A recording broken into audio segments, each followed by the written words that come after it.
Stop for a second and think about what you're doing right now. You're processing symbols on a screen, and somehow your brain is converting them into meaning, into ideas, into emotions. You're understanding words, but here's something that should blow your mind. Words themselves didn't always exist. There was a time when humans had the same vocal cords we have now, the same brain capacity, but they couldn't speak. Not really.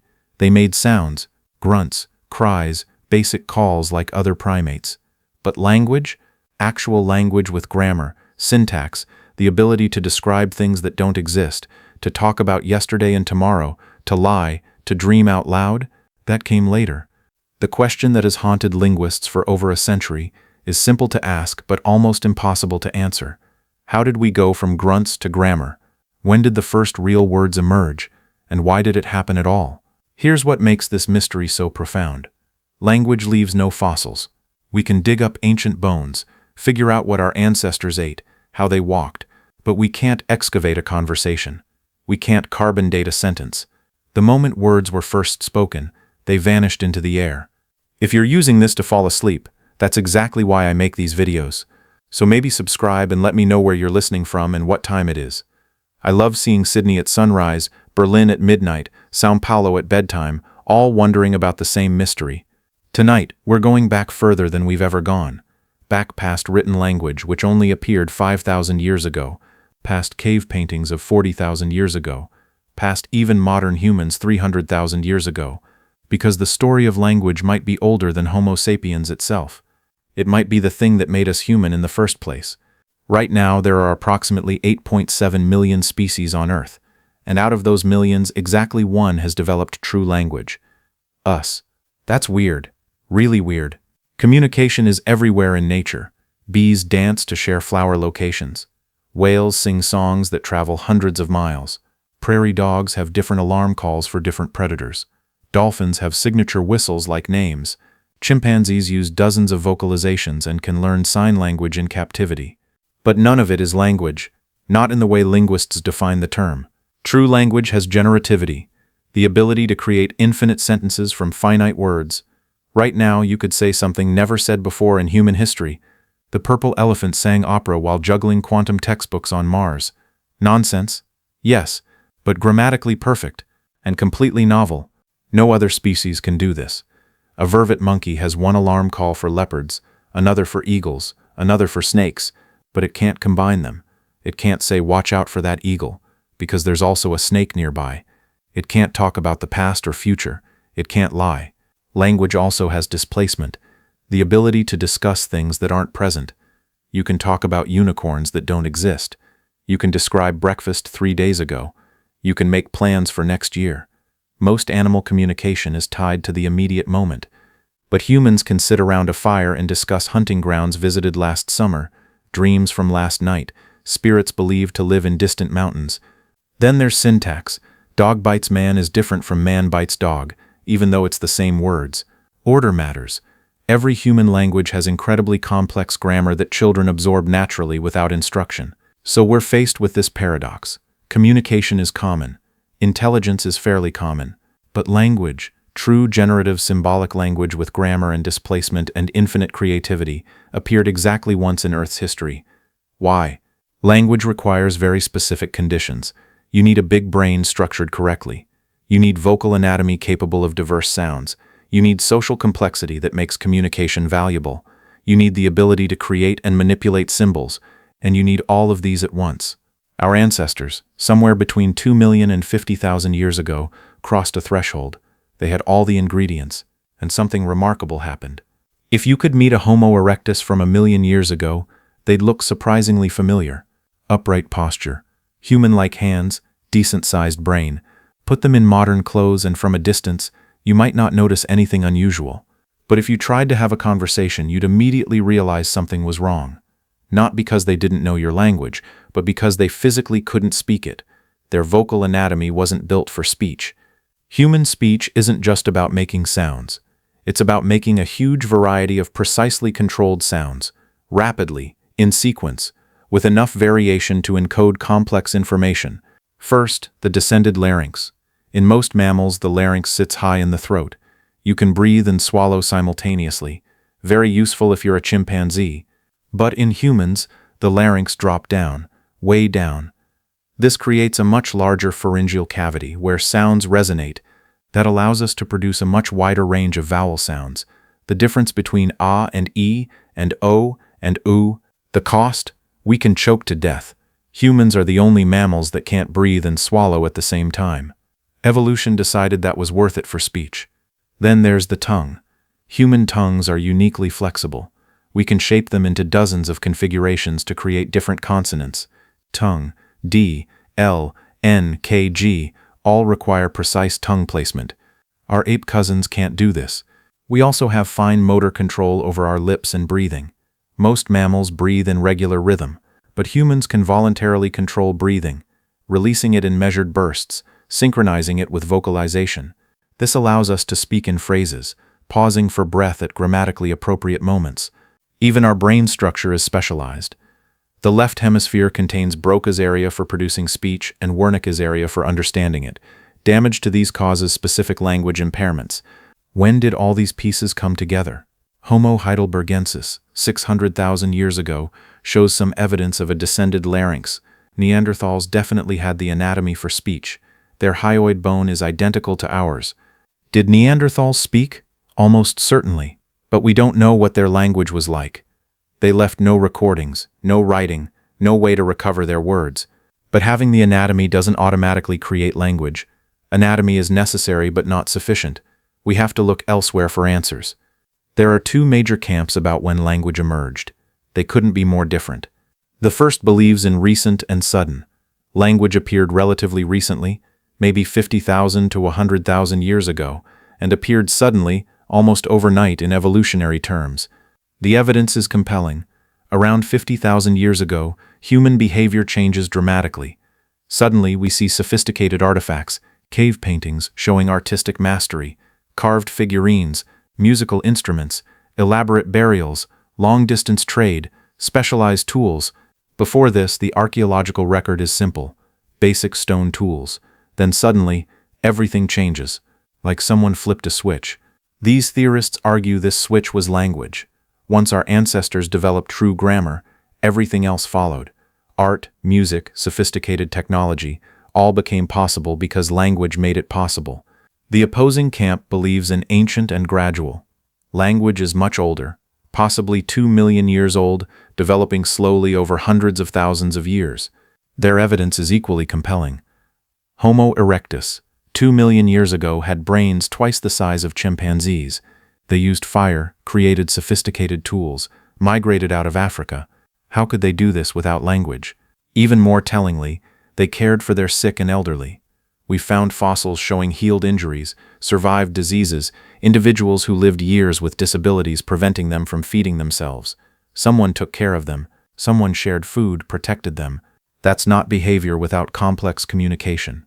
That's compassion, cooperation, social bonds, hard to imagine without language. The ancient and gradual camp argues early language was simple, maybe just nouns and verbs. Deer, hill, go. Over hundreds of thousands of years, grammar emerged, tenses developed, questions became possible. Hypotheticals, metaphors, abstract concepts, all added gradually. Who's right? We don't know. The evidence is ambiguous. But both camps agree. Whenever language emerged, it required something new. The ability to create arbitrary symbols and agree on meaning. Think about that. The word tree has no inherent connection to the actual thing. It's just a sound. We could have called it anything.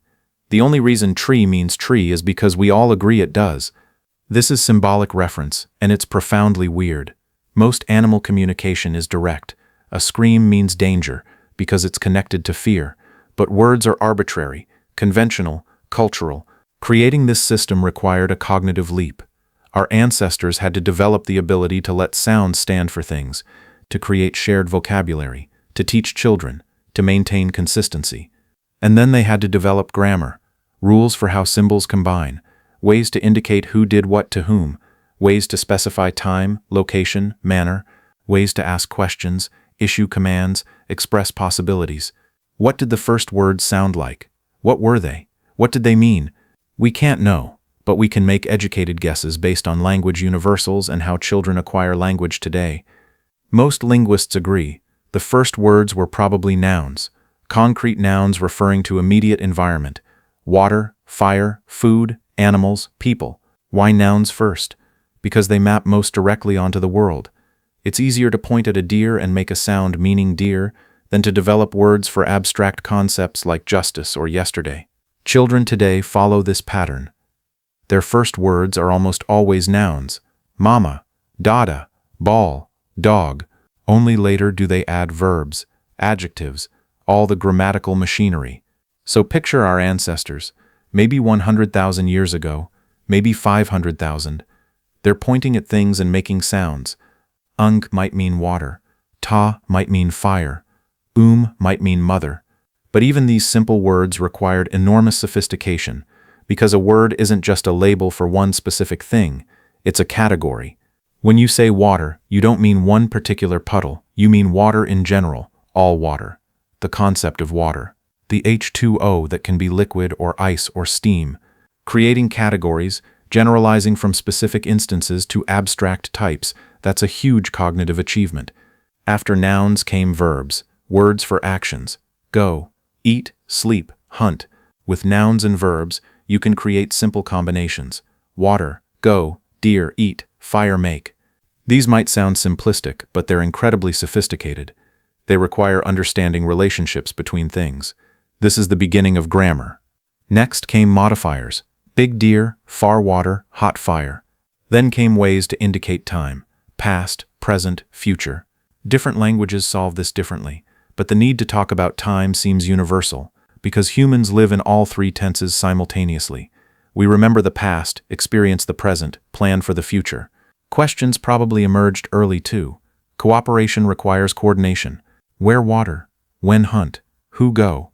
Gradually, over thousands or hundreds of thousands of years, languages became complex. They developed pronouns, prepositions, conjunctions, all the subtle shadings that make language rich. What did it actually sound like? Some researchers have tried to reconstruct proto-languages. The most famous is Proto-Indo-European, ancestor of languages from Hindi to English to Russian. But Proto-Indo-European only goes back 6,000 years. Before that, the trail goes cold. Languages change too rapidly. Still, we can guess. The most common sounds across languages today are probably the easiest to produce. Vowels like a and e, consonants like m, p, t. These were probably among the first phonemes, simple, distinct, easy to hear and reproduce. Today there are approximately 7,000 languages spoken on Earth, from Mandarin with over 1 billion speakers to languages spoken by only a handful of people. This incredible diversity raises an obvious question: why? If we all descend from the same population of early humans from Africa, why don't we all speak the same language? The biblical Tower of Babel offered one answer. Humanity originally spoke one language, but when they tried to build a tower to heaven, God confused their speech, scattering them across earth. The linguistic answer is less dramatic but more interesting. Languages diversify naturally over time, like biological evolution. Small changes accumulate, populations split geographically, and languages drift apart. Eventually, dialects become separate languages. This is happening right now. American English and British English are slowly diverging. Give them another 1,000 years and they might become mutually incomprehensible. Go back just 1,000 years and Middle English is barely recognizable. When that April with his showers sote. That's Chaucer. You can kind of understand it, but you'd struggle. Go back another 1,000 years to Old English and it's completely foreign. What? We Gardena in Girdagum. That's Beowulf. Technically English, but you'd never recognize it. Now go back not 2,000 years but 200,000. Imagine how many times languages have split, evolved, gone extinct, been replaced. Some linguists have tried to work backward, grouping languages into families, trying to reconstruct the original mother tongue, the hypothetical proto-human language. But most think this is impossible. Language changes too fast. After 10,000 years, traces of common ancestry become undetectable. Still, it's almost certain that at some point there was just one language, or at least all modern languages descend from a small number spoken by populations that survived 70,000 years ago. As those populations spread across the world, their languages diverged. Europe developed one branch, Asia another. Those who stayed in Africa maintained the greatest diversity. Some of the world's most complex languages are found in Africa. Languages with distinctive clicks, elaborate tone systems. This might be because they've had longer to evolve. But despite all this diversity, there are universals, things all languages share. All languages have nouns and verbs. All can create questions and negations. All can specify time, location, manner. All have pronouns. All can count. This suggests that beneath surface diversity, there's a common foundation. All human languages are variations on the same theme, constrained by the same brain architecture. This is what unites us. Not a common vocabulary, but a common ability, the gift our ancestors gave us when the first words were spoken. So here we are at the end of our journey, and we haven't solved it. We still don't know exactly when language emerged. We don't know whether it appeared suddenly or gradually. We don't know what the first words sounded like. But maybe that's okay. Maybe not knowing is part of what makes this mystery beautiful. Because every time you speak, every time you combine words in a new way, you're participating in something ancient and ongoing. Your ancestors, maybe 50,000 years ago, maybe 500,000, sat around fires and spoke. They created sounds and agreed on meanings. They combined them into patterns. They taught their children, and generation after generation, those words changed and evolved and split into new languages. But the capacity never changed. The ability to learn language, to acquire grammar naturally, to understand that words are symbols, that's the same. That's what you inherited. Every language you've ever heard, they're all descendants of that first language, changed beyond recognition, but linked by an unbroken chain of speakers passing knowledge to the next generation. When you speak, you're the latest link in that chain. You're doing something your ancestors 100,000 years ago would recognize. You're using language. You're taking arbitrary sounds and creating meaning. That's not just communication. That's magic. It's the thing that makes us human. The thing that allowed us to go from scattered bands of hunter-gatherers to a species that has covered the planet, sent machines to other worlds, decoded our own DNA, created art that moves people to tears. All because we learned to speak. As you drift toward sleep, let this thought follow you. Every word you know, every sentence you've spoken, is part of an unbroken tradition stretching back to the beginning of what it means to be human. The first words are still echoing. They've changed form, evolved, diversified, but they never stopped. And when you wake tomorrow, when you speak your first words of the day, you'll be continuing that tradition, adding your voice to the conversation that has been going on for hundreds of thousands of years, a conversation that will continue long after you're gone. The first words were spoken, and we're still speaking them. If you enjoyed this journey, gently tap that like button, subscribe if you'd like to explore more mysteries of deep history, and if you're still awake, leave a comment. Where in the world are you? What time is it? What language did you grow up speaking? For now, just rest. Let your mind relax. Let the words fade into gentle images, ancient fires, distant voices. The first humans discovering that sounds could mean things, that thoughts could be shared. Language is the bridge between minds. It's what made civilization possible. It's what makes this moment possible. You and me, separated by space and time, but connected by words. Sleep well. Dream in whatever language feels like home, and know that the same capacity that allowed your ancestors to speak their first words is still inside you, waiting to create meaning, to connect with others, to add your voice to the endless human conversation. Good night.